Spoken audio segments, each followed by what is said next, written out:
The Testament of Reuben, chapter 1. The copy of the testament of Reuben, even the commands which he gave his sons, before he died in the 125th year of his life, 2 years after the death of Joseph his brother. When Reuben fell ill, his sons and his sons' sons were gathered together to visit him. And he said to them, My children, behold, I am dying, and go the way of my fathers. And seeing there Judah and Gad and Asher his brethren, he said to them, Raise me up, that I may tell to my brethren and to my children what things I have hidden in my heart. For behold, now at length I am passing away. And he arose and kissed them, and said unto them, Hear, my brethren, and do ye, my children, give ear to Reuben your father in the commands which I give you. And behold, I call to witness against you this day the God of heaven, that ye walk not in the ignorance of youth and fornication, wherein I was poured out, and defiled the bed of my father Jacob. And I tell you that he smote me with a sore plague in my loins for 7 months, and had not my father Jacob prayed for me to the Lord would have destroyed me. For I was 30 years old when I wrought the evil thing before the Lord, and for 7 months I was sick unto death. And after this I repented with set purpose of my soul for 7 years before the Lord. And wine and strong drink I drank not, and flesh entered not into my mouth, and I ate no pleasant food, but I mourned over my sin, for it was great, such as had not been in Israel. Chapter 2. And now hear me, my children, what things I saw concerning the 7 spirits of deceit, when I repented.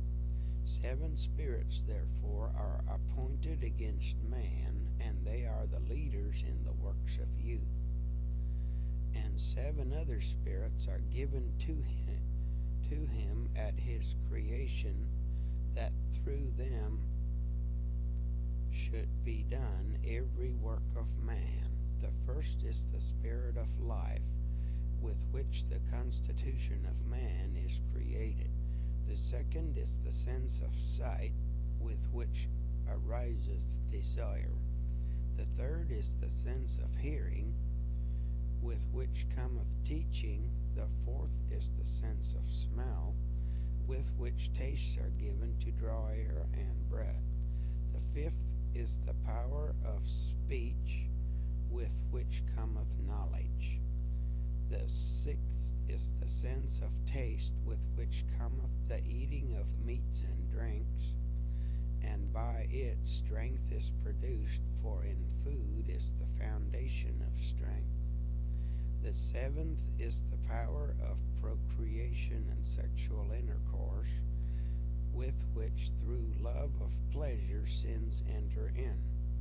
Wherefore it is the last in order of creation, and the first in that of youth, because it is filled with ignorance, and leadeth the youth as a blind man to a pit, and as a beast to a precipice.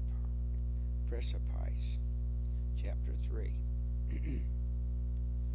Besides all these, there is an 8th spirit of sleep, with which is brought about the trance of nature and the image of death.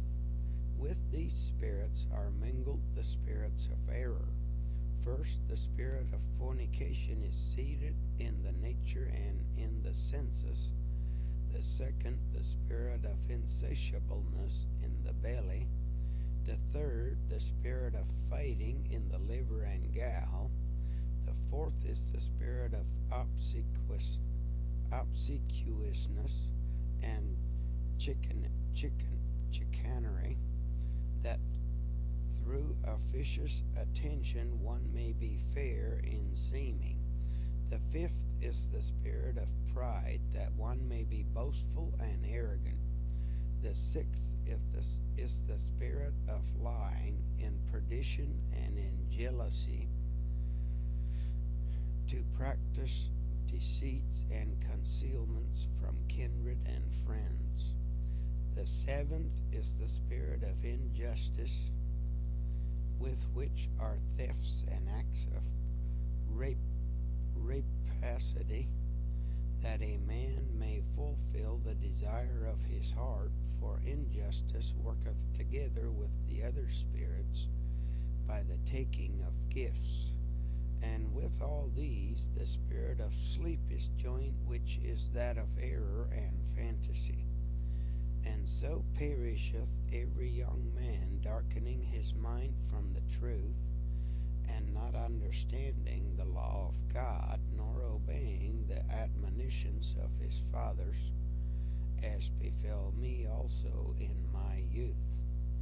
And now, my children, love the truth, and it will preserve you. Hear ye the words of Reuben your father.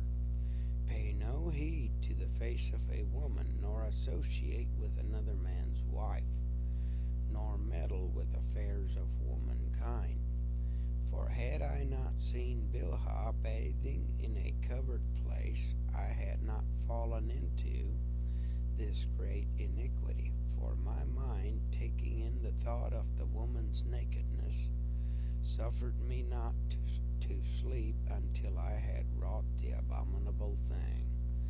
For while Jacob our father had gone to Isaac his father, when we were in Eder, near to Ephrath in Bethlehem, Bilhah became drunk and was asleep uncovered in her chamber.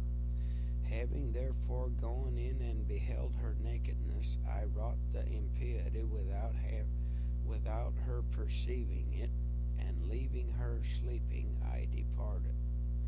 And forthwith an angel of God revealed to my father concerning my impiety, and he came and mourned over me, and touched her no more. Chapter 4. Pay no heed, therefore, my children, to the beauty of women, nor set your mind on their affairs, but walk in singleness of heart in the fear of the Lord, and expend labor on good works, and on study, and on your flocks, until the Lord give you a wife whom he will, that ye suffer not as I did.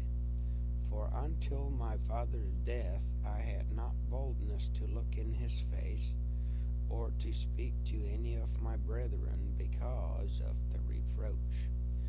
Even until now my conscience causeth me anguish on account of my impiety.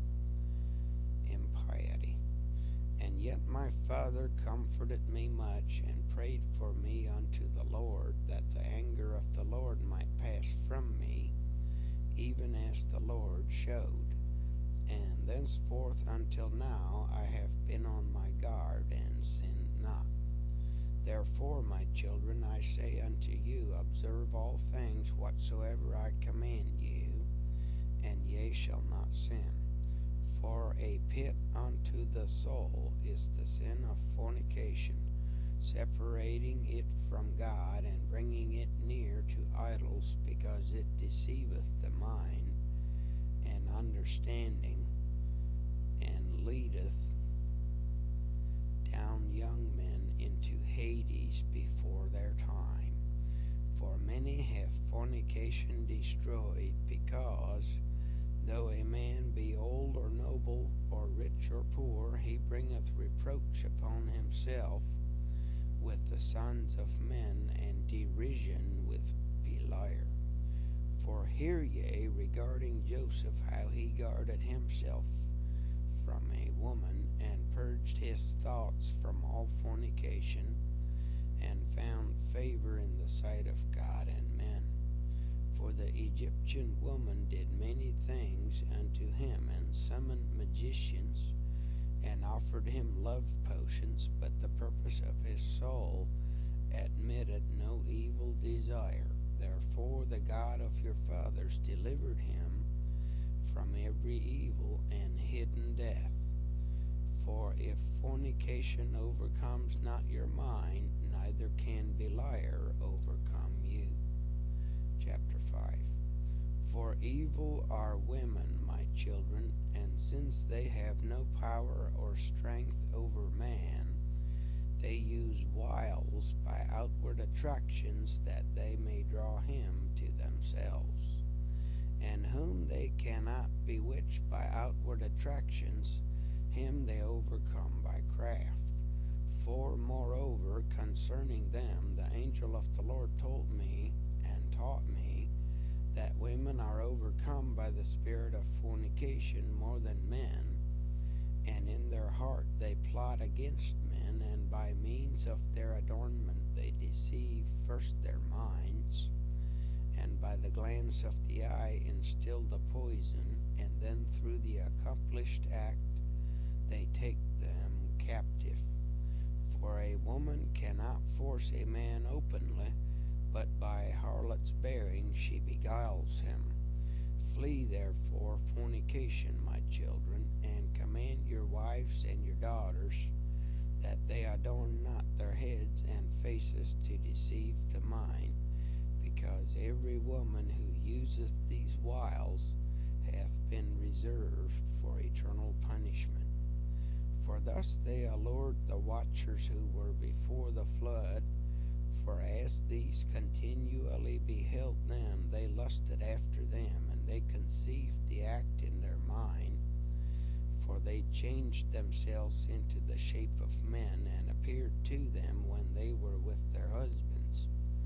And the women, lusting in their minds after their forms, gave birth to giants, for the watchers appeared to them as reaching even unto heaven. Chapter 6. Beware therefore of fornication, and if you wish to be pure in mind, guard your senses from every woman, and command the women likewise not to associate with men, that they also may be pure in mind. For constant meetings, even though the ungodly deed be not wrought, are to them an irredeemable disease, and to us a destruction of Beliar and an eternal reproach. For in fornication there is neither understanding nor godliness, and all jealousy dwelleth in the lust thereof. Therefore then I say unto you, ye will be jealous against the sons of Levi, and will seek to be exalted over them, but ye shall not be able. For God will avenge them, and ye shall die by an evil death. For to Levi God gave the sovereignty, and to Judah with him, and to me also, and to Dan and Joseph, that we should be for rulers. Therefore I command you to hearken to Levi, because he shall know the law of the Lord, and shall give ordinances for judgment, and shall sacrifice for all Israel until the consummation of the times, as the anointed high priest of whom the Lord spake. I adjure you by the God of heaven to do truth each one unto his neighbor, and to entertain love each for his brother. And draw ye near to Levi in humbleness of heart, that ye may receive a blessing from his mouth. For he shall bless Israel and Judah, because him hath the Lord chosen to be king over all the nation. And bow down before his seed, for on our behalf it will die in wars, visible and invisible, and will be among you an eternal king. Chapter 7. And Reuben died, having given these commands to his sons, and they placed him in a coffin until they carried him up from Egypt and buried him in Hebron